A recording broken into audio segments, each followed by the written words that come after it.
Today we're going to be talking about the concept of a sustainable lifestyle and how having a sustainable lifestyle can help you out of a depression or prevent you from falling into one.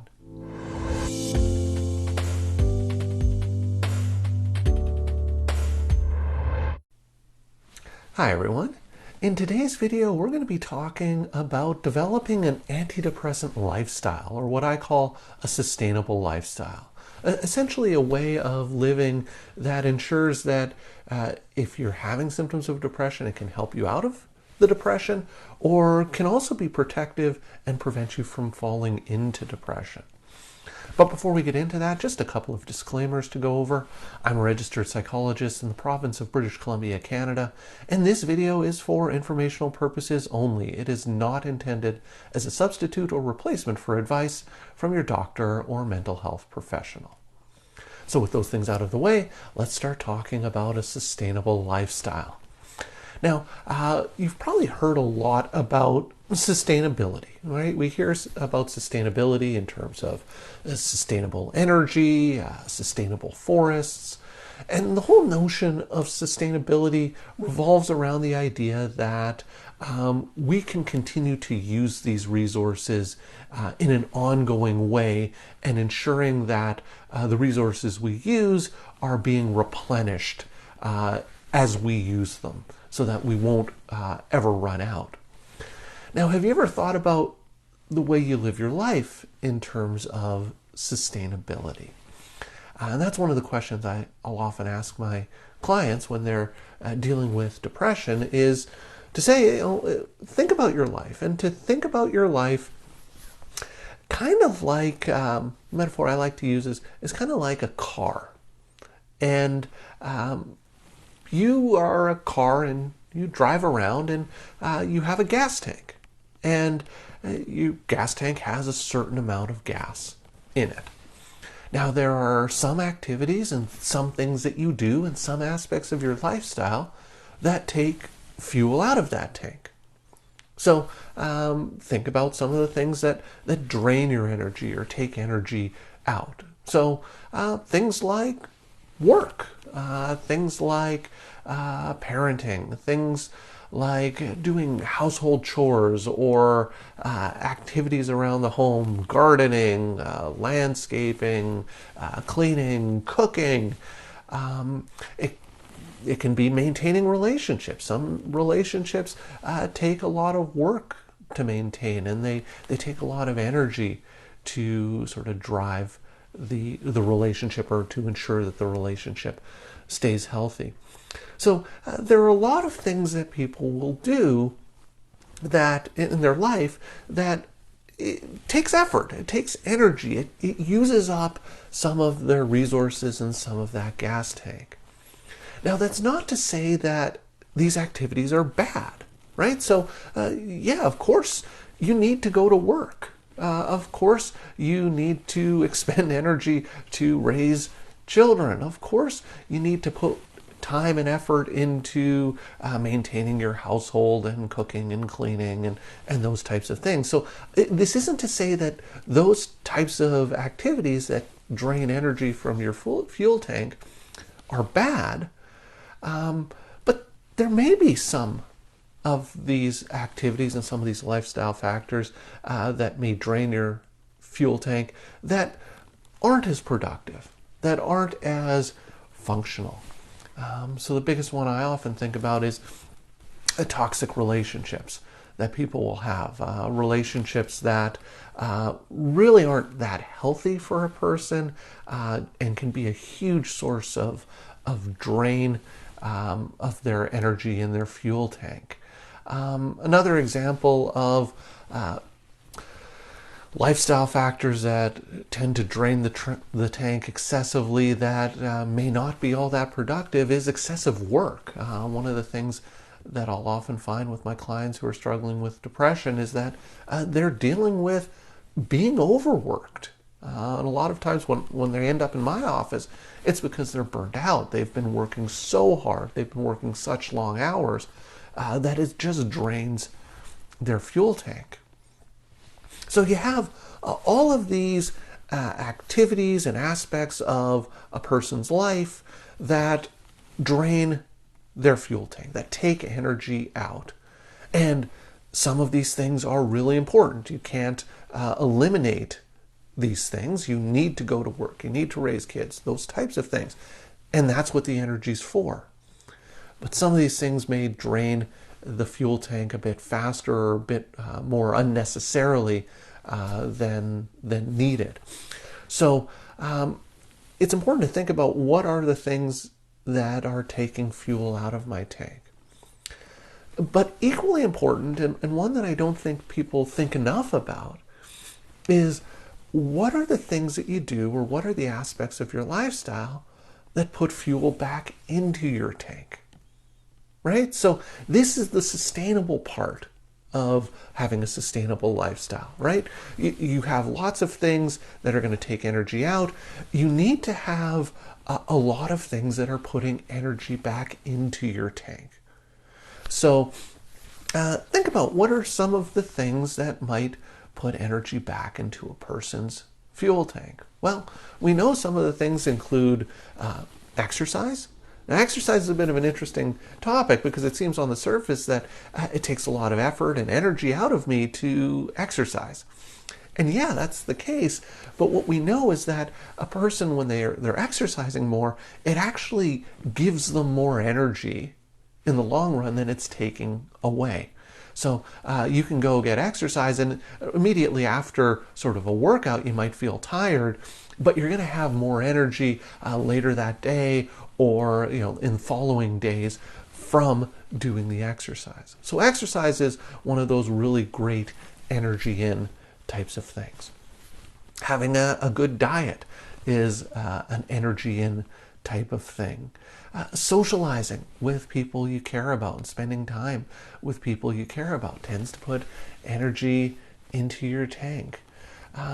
Engaging in hobbies or recreational activities, playing sports, doing things that you enjoy doing, having fun. These are all things that may not have any sort of tangible benefit or tangible purpose other than the fun itself, but they're really, really important because these are the things that help put fuel and energy into your tank. Ensuring that you get a good night's sleep. That's another way of making sure that you're refilling your fuel tank. So you have these activities and these aspects of lifestyle that take fuel and energy out. You have to match them, or you have to equal them with aspects of lifestyle that put energy back in. Because if you don't, eventually it's going to catch up with you. Imagine yourself if you drove around all the time, but always kept saying to yourself, I don't have time to stop for gas. I don't have time to stop for gas. What's going to end up happening? Well, you're going to run out of gas. There's no way around that. And that's often the case when I see with a lot of my clients who are struggling with depression, is that they just run out of gas. Their lifestyle has been such that it has just drained them. And by the time they end up in my office, they just feel exhausted and their tank is empty. And so how do you use this? What do you do in order to ensure that your lifestyle is sustainable?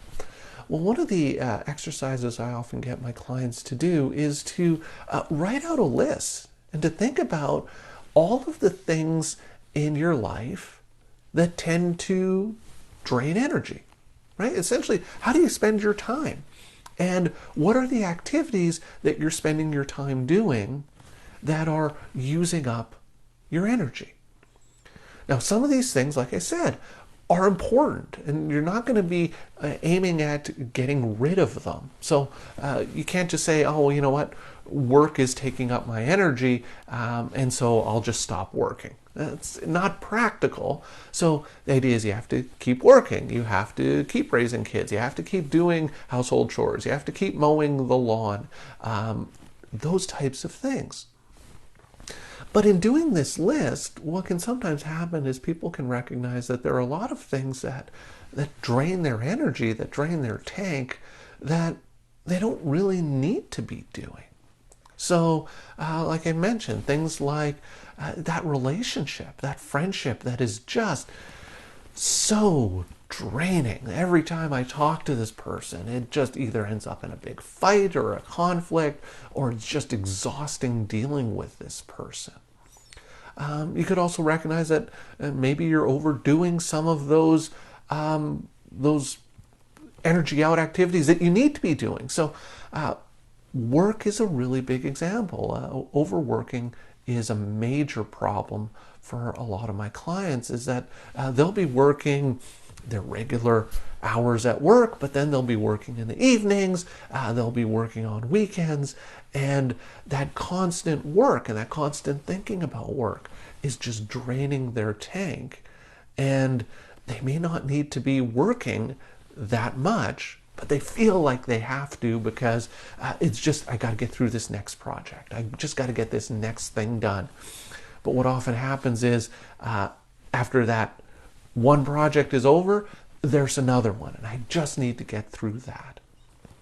And so that can really drain a person's tank. So writing out and having an idea of what are all the things that I do in my life that take energy out of my tank. And then write out a list of what are the things that I'm doing in my life that are putting energy back into my tank, right? And to think about how much time do I spend doing those things compared to how much time I spend doing some of the energy out activities. And then comparing the lists. And if what I recognize is the list of things that take energy out of my tank is much greater, or I spend so much more time doing those things than activities that are putting energy back into my tank, that's a problem. And that's a lifestyle that isn't sustainable because there's a greater drain on your energy, there's a greater drain on your fuel tank than the amount of energy and fuel you're putting back into your life. And if you find that that's the case, what I often encourage people to do is to think about the energy in type of activities. And maybe there are things that you used to enjoy doing that you just don't do anymore. Just don't have any time to do anymore. And to think about what are some ways that I might be able to rebuild some of those activities or reintroduce some of those activities back into my life. What are ways that I can, take up photography again and, pull out the camera and go out for even 15 minutes and take some photographs? What are ways that I can incorporate more exercise into my life? Maybe it means parking a little further away and walking into the office, or maybe it means taking stairs instead of using the elevator. What are ways that I can get back into touch with that friend that was really that we were once really close and we've just kind of lost touch, and that relationship was really meaningful and valuable to me? What are ways that I can reincorporate that person back into my life? And so the idea is to think about ways of setting goals to build more energy in activities into your life. And the other thing you can look at, as I mentioned before, is are there these energy out activities or aspects of your life that you might be able to eliminate? So maybe it is spending less time with that toxic person in your life. A big one is it could be finding ways of spending less time working. And I often get a lot of pushback on my clients about this. And they say, I just can't stop working this much. I have to because the projects have to get done. And I say, you know what, that's fine. And I understand that. But just recognize that eventually it's going to catch up to you. So either you need to figure out a solution to it now, or the solution will be, thrust upon you at some point when you get burnt out. And so one of the things I'll often do is get my clients to experiment a little bit with taking a night off. So yeah, I know you have that project that's due at the end of the week, but take a night off, Spend some time with your partner, watch that movie you've been meaning to watch. Do something enjoyable or rewarding for you. And see what happens. Does the world fall apart? Does that project not get done? Do crises arise that you're not able to deal with because you didn't deal with them the night before? Usually not. But the interesting thing that happens is that as people work less, as people pull back on the excessive work, what they find is that they actually become more efficient when they are working. So I'll often remind people, you need to be taking breaks at work. You need to be taking a break to eat lunch. And they'll say, I don't have time for lunch. I don't have time for lunch. I say, okay, well, let's just try. Right? Let's do an experiment where you take an hour break for lunch twice this week and see what happens. And what typically happens is that people will take those breaks, and then what they find is that, you know what, I was a lot more efficient in the afternoon. So even though I spent 8 hours working instead of 9 hours working, I actually got as much done, if not more done, during that 8-hour day when I took that break.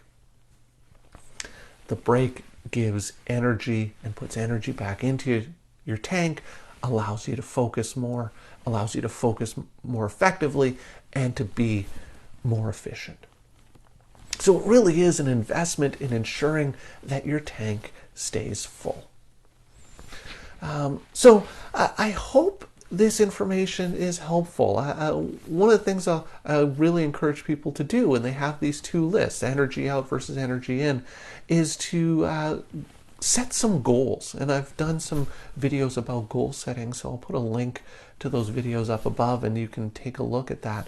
But to actually set some goals, if you're thinking, okay, I need to be building more energy and activities into my life, how do I go about doing that? Well, you can set some goals around that. Likewise, if you're able to recognize or be aware of some of the things that are taking energy out of your tank and ways to eliminate some of those, you can set some goals around eliminating some of those as well. So I'd love to hear your thoughts and ideas and comments about that. So please leave me some comments in the comments section down below. If you're enjoying my videos and would like to see more, please hit that subscribe button and notification bell, and you'll be alerted every week when I post a new video. It's also really helpful in terms of getting YouTube to promote this channel, so I really appreciate it if you subscribe. So thank you for making it all the way to the end of this video, and I will see you in the next one.